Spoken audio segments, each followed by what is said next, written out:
தங்க வைப்பதற்கான ஆர்டமிஸ் திட்டத்தின்படி ரீட், விக்டர், கிறிஸ்டினா மற்றும் ஜெர்மி ஆகிய 4 விண்வெளி ஆய்வாளர்கள் கென்னடி விண்வெளி மையத்தில்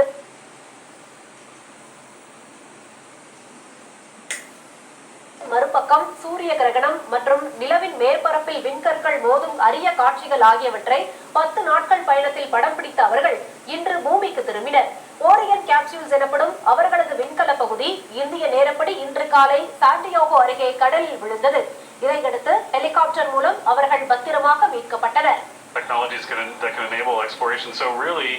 What I think is now, 53 years later, we thank you for joining us, Amit Kshatriya, NASA's Associate Administrator, as we begin to hoist the crew onto the helicopter. மீட்கப்பட்ட விண்வெளி வீரர்கள் 4 பேரும் அமெரிக்க போர்க்கப்பல் மூலம் கரைக்கு அழைத்து செல்லப்பட்டனர். அங்கு முழு உடல் பரிசோதனை செய்யப்பட்டதை தொடர்ந்து 4 பேரும் நலமாக இருப்பதாக நாசா அறிவித்துள்ளது. ஆர்டமிஸ் 2 திட்டத்தின் வெற்றிக்கு முக்கிய காரணமாக இந்திய அமெரிக்க விஞ்ஞானி அமித் க்ஷத்ரியா கருதப்படுகிறார். விண்வெளி வீரர்கள் பத்திரமாக பூமிக்கு திரும்பியதை செய்தியாளர்களிடம் அறிவித்த அவர், இது அதிர்ஷ்டத்தால் கிடைத்த வெற்றி அல்ல, துல்லியமான திட்டமிடலுடன் கூடிய கூட்டு முயற்சியின் வெற்றி என்றார். Organizationally understand that what we do is we take calculated risks and that it's going to take risks to explore, but you have to make sure you find the right line between being paralyzed by it and being able to manage it and bound it the right way.